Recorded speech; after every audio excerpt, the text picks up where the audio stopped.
To find out how people react to a blatant act of vandalism, we sent white teenagers, actors hired by us, to trash a car in broad daylight.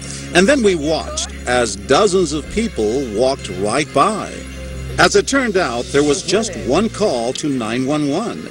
But at the same time, from the same park, 911 operators got 2 other emergency calls. And to our astonishment, those calls were not about our vandals, but about the young people in this car. A couple guys in the car laying down like they look like possibly they're getting ready to rob somebody. The people in the car were African American, and they were just sleeping. We know because we invited them here. They're friends and relatives of another set of actors hired by us for the second part of our experiment.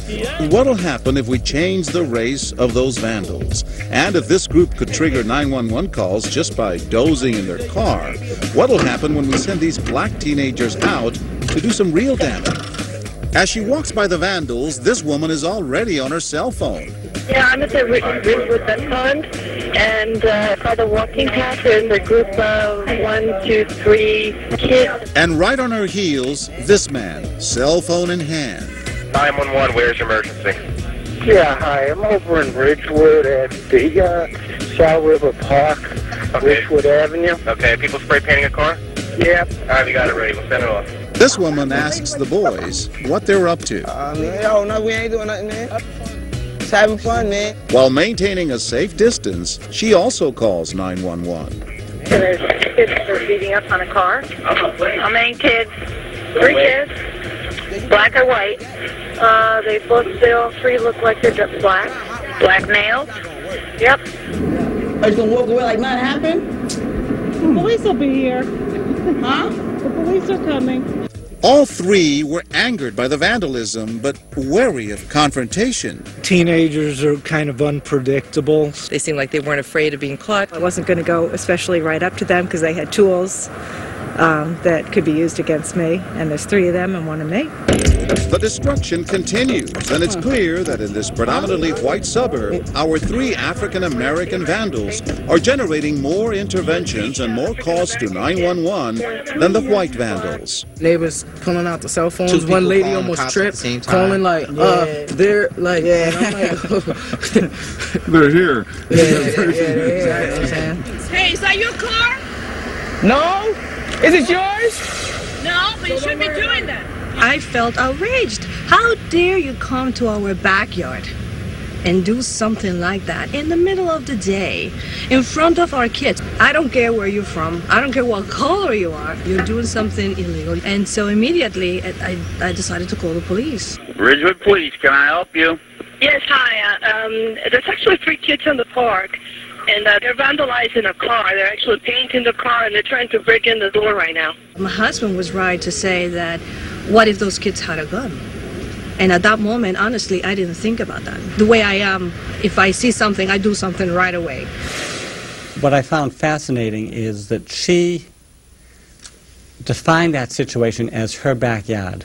Suddenly it becomes us against them. It was clear then that these people are outsiders, and they don't belong here, and they don't belong here doing the things that they're doing. This is not your car? No. You have to stop. Why? It's illegal. Okay. It is? Yeah, somebody's going to call the cops. This conversation lasts 4 minutes, and this woman even gives the boys her name. What's your name? Kim? Which they promptly paint on the car. Now we said that you did it. Let me see. Now we're going to call the cops on you. So what difference did it make when we changed the vandals' race? A total of 10 calls to 911 compared to 1 call when the vandals were white. And more people stepped in. They probably recognize that there's vandalism going on more because these kids are black, because of the associations, the expectations, the stereotypes they have, and the fact that these kids are from a different neighborhood. By intervening or calling 911 on the black vandals, people are doing the right thing. But the white vandals were more likely to get a pass. Obviously what you guys were doing was wrong, and what the white kids were doing was wrong. But the reaction was not the same. That's not the same. You know, they say, you know, treat people equally, but, you know, as you see, you know, it's really still going on. You know, there's many different types of racism. We asked those who intervened, would you have acted any differently if the boys had been white? I think I would have done the same way. Maybe I would have stopped them sooner. I did notice they were African-American young boys who were in a white neighborhood, but if they had been white kids, I mean, we would have done exactly the same. I might have done it quicker. I probably hesitated because they were black. I don't like to assume that 3 black kids are up to trouble. But the response to their vandalism isn't what these young men will remember most about this experience. They'll remember that while the white actors were busy laying waste to that car, there were 2 911 calls reporting suspicious African Americans asleep in their car. The people in that car were actor Justin Chandler's family. These kids are destroying this car and trying to break in. They're not even worried about it. Meanwhile, they worried about Justin's family over sleeping in the car. Black. It's wrong. Well, I mean, here we are breaking into a car, and there they are sleeping. You know. I actually wasn't even shocked. I was just sort of offended. Tells me that there's still racism out here, and people are frightened by people color their skin. Your message to folks? It'll be a better world if we could stop racism. I don't know if that's going to happen because it's such a big world, but you can help to stop. There's always someone that, you know. Maybe this will help. Yeah, this will help. Maybe this could help. It'll take a real long time. But maybe this will make a difference. Hopefully, yeah. Hopefully. Guys.